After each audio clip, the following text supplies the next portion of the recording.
Oi, pessoal, tudo bem? Somos do Gestar ao Acalentar. Eu sou Cárita Rosa Eu sou a Thaísa. Eu, Gabriela Machado. e juntas faremos hoje o programa do sangramento do primeiro trimestre. E aí, Thaísa, como que a gente pode conduzir essa gestante que tem essa queixa? Sim, no primeiro trimestre, né, que são ali os primeiros 3 meses da gestação, quando a gestante chega para nós, obstetras, sangrando, tendo algum tipo de sangramento, a gente tem que pensar nas principais causas de sangramento nessa fase. A primeira seria a ameaça de abortamento, que é quando a paciente tem algum tipo de sangramento, porém aquela gestação continua evoluindo logo depois, então ela não chega a abortar de fato. A gente tem também como uma segunda causa o abortamento em si, né, que é quando essa gestação não evolui e a paciente perde, né, esse embrião. A gente tem também a gestação ectópica, que acontece quando o embrião ele nida em uma localização fora da cavidade uterina. A localização mais comum são nas tubas uterinas, né? E é a principal causa de morte materna no primeiro trimestre. E, por fim, uma causa também que acontece, que não é tão comum e nem todo mundo conhece, é a mole datiforme, que é também considerado um tipo de abortamento. E é importante, sempre que a paciente chega com essa queixa, né, o exame físico, certo? Então, o exame ginecológico, ele já exclui várias causas para a gente, né?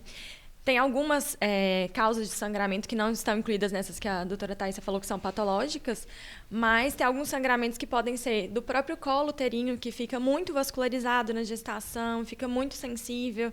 Então, pós-relação sexual, muito comum ter esse sangramento, né? Que é um sangramento pequeno, autolimitado.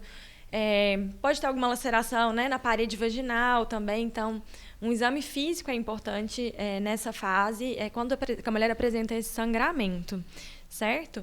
Outro sangramento muito comum é um sangramento de nidação, que é um sangramento que pode ser fisiológico mesmo, né, da gestação. Então, tudo a gente tem que examinar. E também o ultrassom, que ajuda a gente a fechar o diagnóstico, né? né? Só voltando um pouquinho, é o sinal de Hartmann, Isso. que é aquele sangramento da nidação. Mas, dentre todas essas possibilidades, a única coisa que é comum é exame físico e um ultrassom. Sim. Um exame físico bem feito, às vezes nem precisa de ultrassom, porque nós, obstetras, somos capazes de diagnosticar uma gestação ectópica sem um ultrassom. Sim.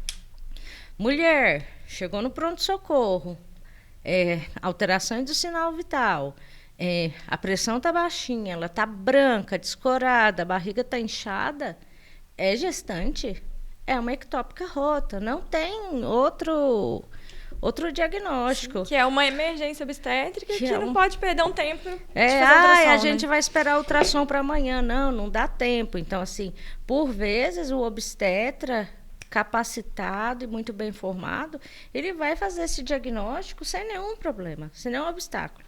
Agora, uma paciente que está estável, chega, fala que tem um sangramento tipo uma borrinha de café, você faz o exame físico, descartou alterações ali de vulva, vagina, colo, é necessário o ultrassom, Sim, né? Sim, é importante, reforçando o que a Gabi falou, que nem todo sangramento na gestação inicial, ele vem do útero, né?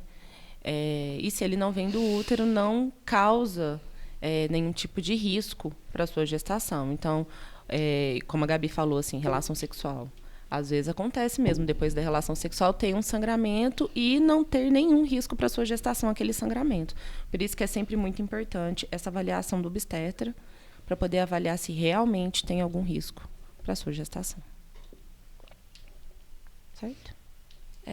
Vou trazer um ponto que sempre causa dúvida também em relação ao abortamento, né? E esse sangramento é um abortamento, às vezes é um abortamento incompleto ou completo. E aí, né? Qual a conduta? Pode ser uma conduta conservadora, sempre tem que fazer uma curetagem. Uma dúvida das pacientes em relação a isso que eu acho que é importante a gente esclarecer, porque nem sempre no abortamento é necessário fazer uma curetagem. Às vezes a gente pode ter uma conduta expectante E é até importante isso para paciente que quer ter uma gestação após o aborto, certo? Porque é um procedimento cirúrgico, é um procedimento invasivo. Então, essas pacientes, elas podem, tendo um aborto, né, um aborto incompleto ou retido, enfim, pode ir para casa, se estiver tudo bem, e aguardar esse momento de finalização desse aborto. Porque isso gera muita dúvida entre as pacientes, né? Isso é comum, né, Gabriela? É assim, existem duas opções. Ou você interna e finaliza aquela gestação com a mil ou a cureta, ou você faz um acompanhamento seriado dessa paciente. Onde que você interfere nisso? A paciente que internou, fez o procedimento, que é a curetagem ou a mil, você limpou esse útero, ela vai para casa. Só que aí você vai ter um tempo maior para ela poder ter uma nova gestação. Já a paciente que opta pelo tratamento conservador, ela tem que estar consciente que ela vai mais vezes ao pronto-socorro ou no nosso consultório, porque a cada 10 dias a gente examina, repete o ultrassom, então pode ser mais lento. Então é conversar com essa paciente e ver onde que ela se sente bem. É uma paciente que quer que resolva essa alteração imediatamente ou é uma paciente que deseja esperar? Eu já tive paciente que demorou 60 dias para eliminar. Sim. Então, tem que explicar que não vai ser uma coisa rápida. Uhum. Pode até ser que sim, mas pode ser que não. Então, é pôr na balança. Olha, se você fizer isso, acaba agora, mas você tem que esperar um tempo maior para poder ter uma nova gestação. Se eliminar espontaneamente, uma nova gestação pode ocorrer no próximo ciclo ovulatório, né? Lembrar que a natureza ela é muito sábia, né? O seu útero entende que alguma coisa não está dando certo, não está evoluindo bem, e a tendência é que ele se encarregue de expulsar. Agora, durante quanto tempo? Isso varia muito de caso para caso. Então, tem pacientes que eliminam todo o material já na primeira, segunda semana. Tem pacientes que vão demorar 2 meses, né? Quando a gente passa por um procedimento cirúrgico, porque a curetagem, o amil, são procedimentos cirúrgicos. É uma raspagem do útero que a gente fala de forma, né, leiga, assim.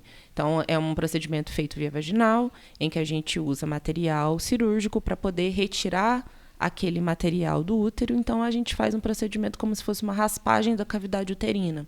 E essa cavidade uterina, para ela poder receber uma nova gestação, ela tem que estar cicatrizada. Por isso que a gente fala que se a paciente desejar engravidar novamente, ela espere um pouquinho de tempo mais para que tenha essa cicatrização completa, para ela poder ter uma nova gestação e evitar que tenha um novo aborto por algum motivo. Já no caso que as pacientes eliminam espontaneamente, isso aconteceu de forma natural. Então, não tem essa cicatrização para acontecer e ela tem uma tranquilidade de poder engravidar o quanto antes. E uma coisa que eu lembrei dessa fala da Gabi, que é uma pergunta de toda paciente. Doutora, mas se eu esperar, eu não vou ter infecção no útero? Exatamente. E aí, Gabi, como que você explica?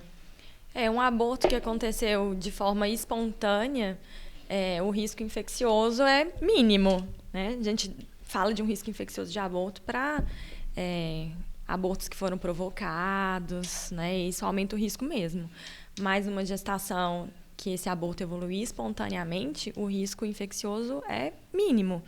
Então, não tem problema, pode voltar para casa. Eu sei que todo mundo vai dar palpite. A vizinha vai falar, nossa, mas como, né? Vai voltar para casa com esse fetinho, embriãozinho morto dentro da barriga, né? Mas é seguro e fazendo acompanhamento com o obstetra, né? Eu acho importante falar outra coisa também, que as mães, assim, elas às vezes chegam com muitas dúvidas e culpas em relação a esse aborto também de primeiro trimestre, né? O que eu fiz, o que eu deixei de fazer. E na grande maioria das vezes é uma alteração genética que esse embriãozinho não evoluiu, né? Na nossa prática, assim, a gente vê que um aborto isolado, assim, de primeiro trimestre é relativamente comum. Então, assim, não precisa nem de uma investigação para isso. Então, não é o que deixou de fazer ou não precisa ter culpa, que a maioria das vezes é uma malformação genética mesmo, e esse embriãozinho não evoluiu. E, como a Thaisa falou, a natureza é sábia, né, e evolui para um abortamento. Sobre essa questão da infecção que a Carita falou, Isso é muito comum no pronto-socorro, muito, né? Quando a gente dá essa opção de conduta expectante, as pacientes sempre questionam isso mesmo, assim. Sobre infecção. O que eu sempre falo para elas? A gente tem que pensar que curetagem é um procedimento cirúrgico. O que tem mais chance de infectar? Você fazer um procedimento cirúrgico ou você não ser submetida a nada, né? Então, assim, quando as pacientes têm essa dúvida da questão da infecção, quando a gente for analisar bem, a gente tem que analisar que se você está sendo submetida a uma intervenção cirúrgica, essa intervenção cirúrgica que tem mais chance de ter algum tipo de infecção, e não um aborto espontâneo, como a Gabi disse, né? Um aborto que não foi provocado, um aborto que aconteceu espontaneamente. A curetagem, qualquer procedimento cirúrgico tem mais chance de infecção, mais chance de sangramento, né, no pós-operatório. Então, a opção da conduta expectante é porque ela realmente traz menos risco para a mãe. Isso é importante ser falado, né? Porque na lenda urbana ainda tem isso do aborto infectado. A gente tem que lembrar uma coisa, existe um marco na medicina, assim, na gestação, que se chama misoprostol, o famoso Citotec. Até antes do Citotec, era muito comum um aborto infectado, porque as mulheres provocavam o aborto de forma clandestina, de uma maneira muito complexa. Talo de mamão, agulha de tricô, soda cáustica, permanganato. Então, isso já era uma condição sem asepsia e que essa mulher era submetida e acabava tendo um aborto séptico. Hoje, existe no mercado negro o Citotec, que a mulher usa e não se expõe a essa infecção. Não estou falando se é certo ou se é errado, a gente está contando o que acontece e Citotec chega pelo correio, né? Então, é o que diferencia aqui essa condição dessa mulher. Voltando ao aborto espontâneo, aquele que a gestante queria muito aquele bebê, provavelmente não vai ter uma infecção, aguardar é sempre a melhor opção, mas a gente também dá a opção de finalizar, porque tem pacientes que não querem, são ansiosas e está tudo certo. É tudo pôr na balança, não existe um caminho só para a gente chegar no destino, né? São decisões compartilhadas, né? Decisão compartilhada para saber se a gente espera ou não para você voltar a ter uns ciclos e, enfim, ter uma nova gestação. E a gente falou do choque hemorrágico da ectópica, né? Existem choques hemorrágicos também em paciente que sangra abortando, né? Uhum. Então, às vezes, não tem nem essa opção. Às vezes, ela chega no hospital sangrando tanto que não tem nem essa opção expectante, que tem que fazer na emergência uma curetagem. Sim. Isso salva vidas, né? Isso pode acontecer. E uma das orientações que a gente dá para essa mulher é assim: começou a ter o abortamento espontâneo em casa, viu que é um sangramento mais vultuoso, volta aqui para o hospital para ser examinada. Sim. Então, tem que ser uma conduta muito bem alinhada, explicando sangramento, infecção, dor. Eu já tive paciente que falou: doutora, eu não estou aguentando de dor. Eu falei: tá bom. Internamos, fizemos o procedimento que ela escolheu. No caso, foi 1 a 1000, mas são coisas que são importantes. O que aquele paciente quer, né? Dentro disso que é tão difícil ter um aborto, né? A gente tá ali, sonha em ter um bebê, e de repente esse sonho é interrompido. Como que a gente pode ser mais empático com essa mulher, né? Acho que em linhas gerais é isso. Num outro programa nós vamos abordar sobre aborto de repetição, que é um tema muito difícil, que não dá para falar junto com os outros temas, né? Porque aí já veio a ectópica. A gestação ectópica, igual a Thaisa falou, é aquela gestação que não foi formadinha dentro do útero, está crescendo fora. Quando ela se rompe, se torna uma urgência obstétrica. São quadros complexos. Geralmente requer uma equipe multidisciplinar. Às vezes requer transfusão de sangue. São casos graves, né?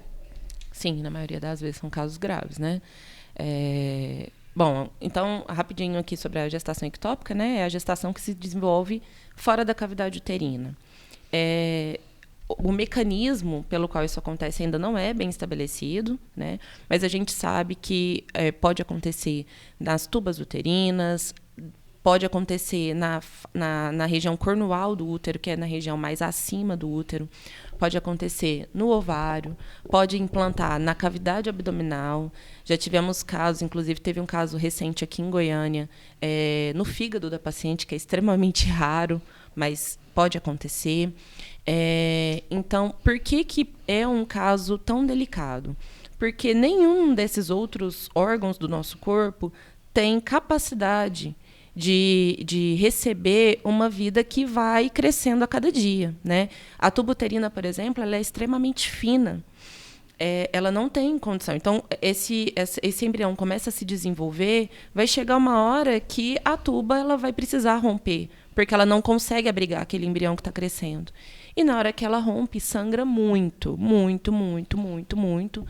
E tem pacientes que acabam indo a óbito por sangrar muito mesmo. Assim, ela perde tanto sangue na barriga que acaba indo a óbito. Por isso que é considerado uma emergência obstétrica para casos de gestação ectópica rota. Mas muitas vezes também a gente consegue fazer o diagnóstico dessa gestação fora do útero antes dela romper. Então, nem sempre a gestação ectópica ela é de resolução cirúrgica. Na grande maioria das vezes, sim, porque elas, geralmente, quando a gente faz o diagnóstico, a paciente às vezes nem sabia que estava grávida, né? É um diagnóstico ali com 6 semanas, 7 semanas no máximo. E aí a paciente acaba descobrindo na hora que estava gestante, faz um beta-HCG ali no pronto-socorro de urgência e descobre que ela estava grávida e já tem que operar. Mas algumas vezes a gente acaba descobrindo antes. E existem outras formas também da gente fazer o tratamento que não o cirúrgico. Pode ser um tratamento conservador, aí vai depender, né, do tamanho daquele material amorfo, se o embrião tem batimento ou não, qual a região que está, e se propõe fazer medicamento, mas também orientando essa paciente sobre a falha do tratamento e que pode ser que tenha que ser resolvido cirurgicamente, né? Sim, porque quando a gente vai fazer cirurgicamente, resolver cirurgicamente, em grande parte dos casos, às vezes a gente tem que tirar parte dessa tuba uterina ou parte desse ovário. Então, quando opta pelo tratamento conservador, é justamente para evitar, né? Às vezes uma paciente que não tem filhos e que já foi submetida a uma cirurgia prévia, né? Às vezes ela só tem um ovário e teve uma ectópica no ovário que ficou e ela quer muito ser mãe. Então, são vários fatores, né, que a gente tem que avaliar para optar ou não por um procedimento cirúrgico. Mas eu, particularmente, já vi várias vezes a gente optar por uma conduta expectante e, no final, só conseguir resolver cirurgicamente, né? Sim. Acontece, né? Cada caso é um caso. E é dividir com a paciente, né? Mostrar para ela, Sim. olha, agora nós só temos essa saída. Agora é resolver desta forma. E geralmente são diagnósticos tardios, né? Porque aquela coisa que é morna, né? Não é aquilo que chega impactante que você faz o diagnóstico rápido. É uma dorzinha, é um sangramentozinho, é uma coliquina.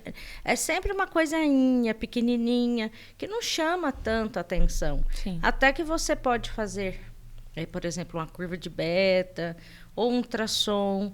Às vezes era uma imagem que não aparece, porque todo mundo acha que o ultrassom é assim, a última maravilha. Você faz, você vê tudo. Às vezes ainda não estava visível para o ultrassom, né? Então passa alguns dias e quando já cresce a ponto de você ver no ultrassom, rompe. Então é desafiador. A gravidez ectópica é desafiadora.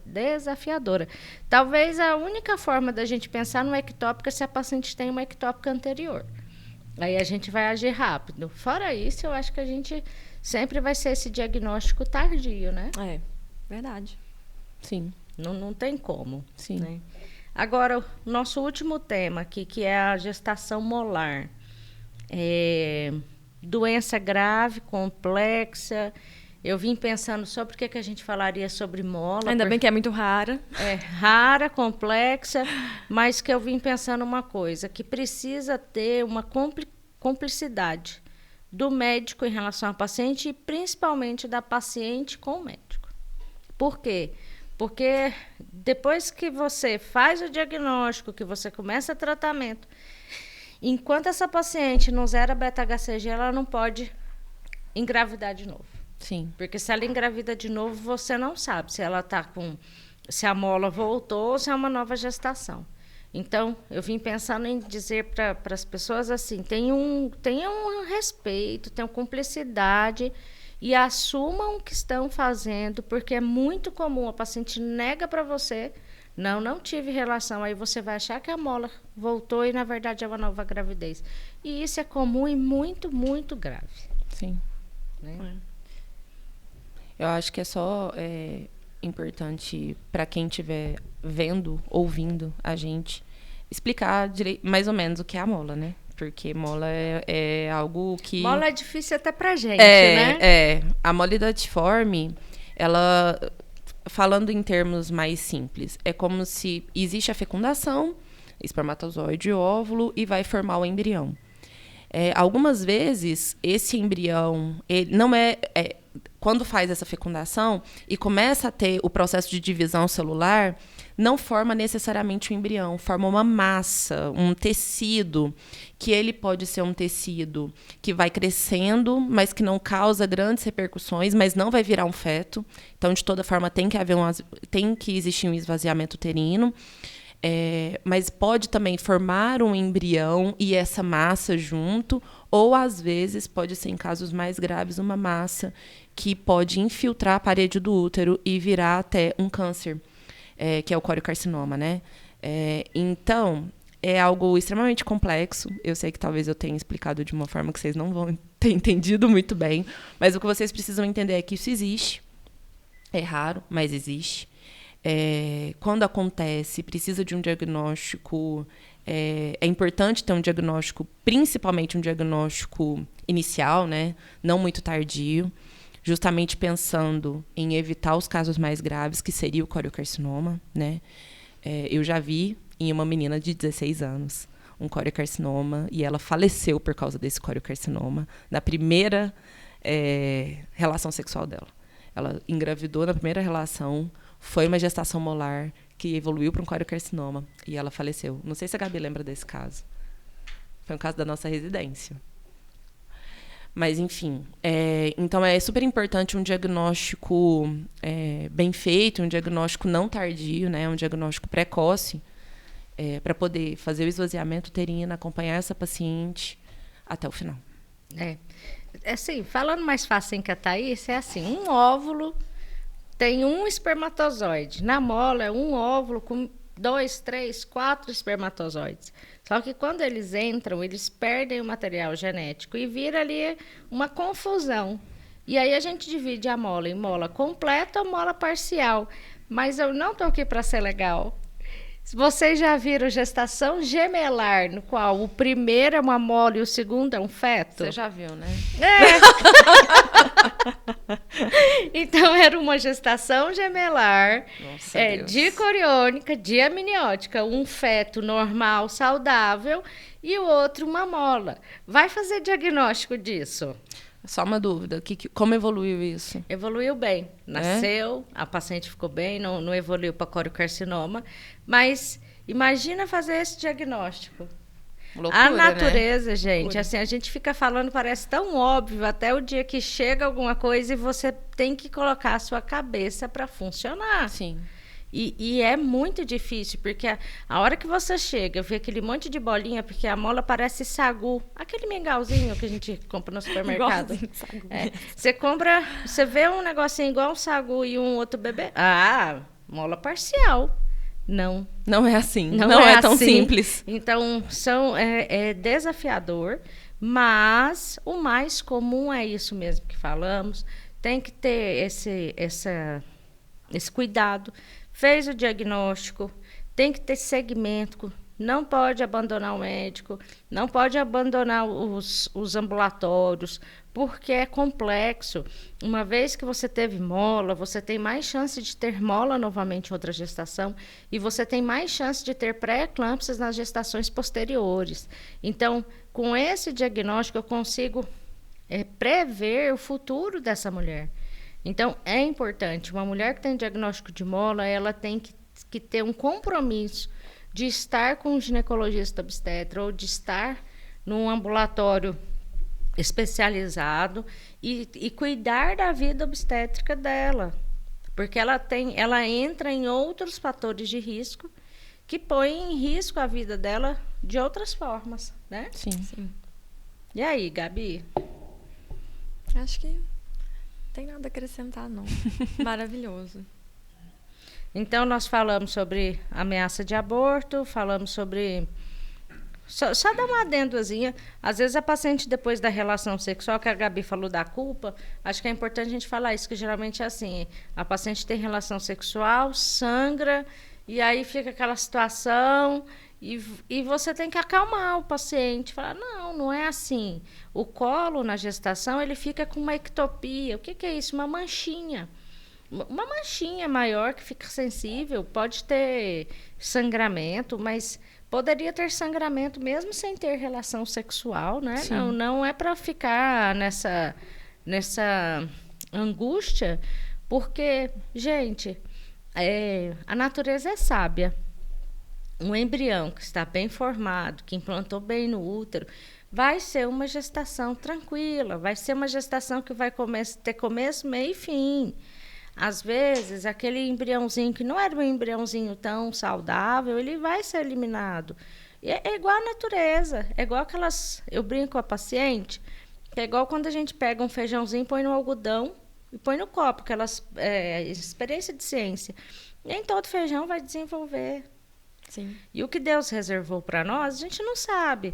Então, é ter calma, ter tranquilidade, né? Uma dificuldade que eu tenho muito grande no consultório é quando a paciente descobre a gestação com 12 horas de gestação. Tem relação, faz o beta. Por quê? Porque ainda não tem... o beta deu 51, né? Beta, que a gente sabe que a gente vai ver neném, coração batendo, é beta de 10 mil. Aí a paciente tem 100 de beta. Até a gente alcançar isso aqui, é muita ansiedade, é muita dúvida. Por quê? Porque não soube esperar. Porque se esperar 5 semanas, vai acontecer de ver o saquinho gestacional e vai ser tudo bem. Sim. Né? Então, controlar, assim, olha... Vamos dar uma baixada nessa ansiedade, porque os dias têm que passar, não tem jeito. Com 49 dias, a gente vê um embrião. Isso. Mas só tem 12 horas do beta. Não tem como. Sim. Né? Vai dar certo, não vai? Vai ser gêmeos, não vai? Gente, a gente não sabe, tem que esperar. É isso. Tem que esperar. Mas achei importante trazer isso, porque é uma coisa que a gente aprende como maternar, né? Que nasce uma mãe, nasce uma culpa, né? Sim. E aí essa gestante que tem esse aborto com 12 semanas vai falar, nossa, mas eu bebi quando eu tava com 4 semanas. Será que foi isso, doutora? E é o que a gente ouve muito, eu bebi, né? quando eu tava grávida, mas eu não sabia. Isso. E eu fui no churrasco e bebi. E agora? E agora já foi. E tá tudo bem. É isso. Eu brinco que é assim, olha, se você não sabia, Deus protege. Deus protege, Deus perdoa. De hoje para frente, se fizer qualquer coisa, aí não. Mas daqui para trás, você tá limpa, tá tudo bem. Vida que segue, vamos ser felizes. É isso, né? É isso. Exatamente. Então, alguém mais quer completar? Não, é isso mesmo. Então, por hoje, pessoal, é só. Um abraço e nos encontramos no próximo programa. Tchau, obrigada.